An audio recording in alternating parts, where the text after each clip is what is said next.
are you doing? Tell you what, I could be marginally better if my knee wasn't hurting.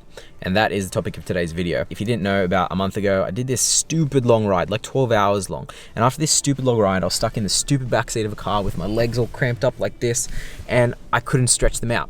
And after the 3-hour car trip, I felt like an old man.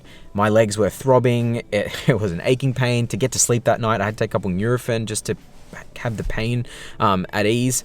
So for that whole week, I did some easy riding, but the pain wasn't getting better.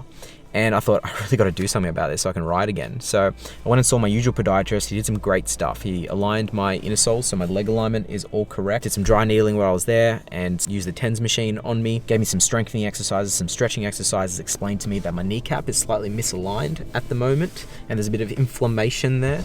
And he said, look, it's probably nothing serious. If the pain isn't gone in a week, come back and we'll try some other stuff.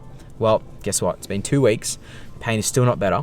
So what I've done is I'm seeing Physio Inc and Tom Hol, the cycling physio, is going to have a look at my leg. Photo of your caramel slices, mate.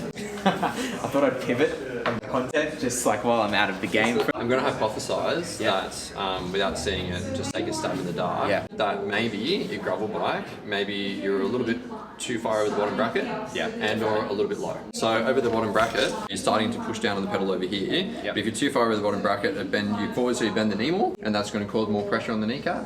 And same with it just being a little bit too low. If you're a little bit low, like even 5 degrees of knee bending, just significantly increase the amount of pressure on that part of the knee. Especially how you're talking, how actually in this range I'm fine, but when I get lower, that's the issue. Something is probably just irritated some of the cartilage there.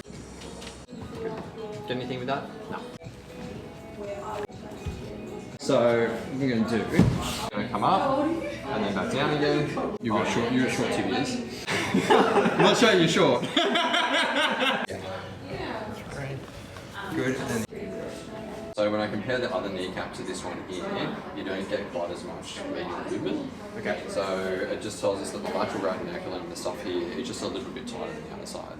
Right. It's only a little bit, but I think that combined with sudden increase in load, combined with grinding, combined with this being the leg you rely on when things get hard, has caused the cartilage underneath it to be unhappy. Pretend that this is that knee, okay?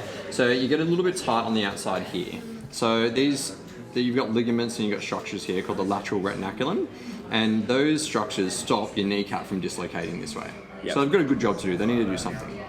And you're tighter on this side than you are on the other side. Not a lot, but just a little bit.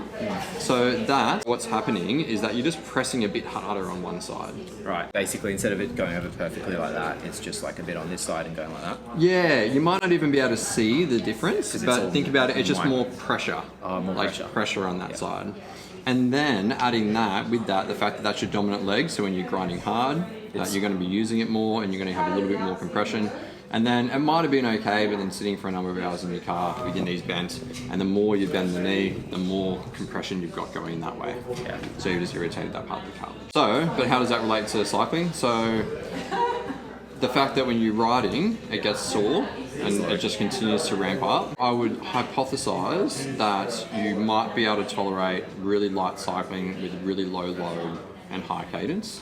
Like 90, 95 cadence. Not super high. Last like 15 minutes and then I'm like, pain's escalating. Probably shouldn't be doing this any longer, and I jump off. Is that even at like 100 watts? 80. 80 watts. Okay. It's like it's woeful. So it's just that rubbing is irritating enough. So what I want to do is I want to do a bit of a release on this side. So I want to work through here a little bit, do some mobilization. So try to push it across a little bit. And with the taping technique that you're using, I just want to get you to do a different taping technique. That's literally just going to try to pull the knee back across. And we're hoping that will just unload it enough that it'll make it a little bit happier. Great. Okay? So it just accelerates the healing process. Cool. So that we're not always pushing to the outside. So it's actually this way it's trying to go, not pushing to that way. We're just going to tape it and pull it the other way a little bit. Oh, that sounds good. Okay. So loosening up this whole side will be handy. So you can roll it, you can spiky ball it. And you can do stretches. And even the glute stretch that you were doing, so the bottom half of your glute max actually attaches into your ICB. So definitely doing that stretch for the glute, for the TFL as well. All right, I'm excited. Seeing Tom, total boost in morale. Got some exercises to do, got a plan. Hopefully things get better. Thanks for watching. Hope you learned something. Maybe. Catch you in the next one. Very worst thing that could ever happen with a caramel slice. That's great. I was like, oh no, get ready for it. Is the caramel not dark enough? Yes. Because it's so sweet and sickly disgusting. I agree. If they make it dark enough, it doesn't matter how much there is, it's still delicious.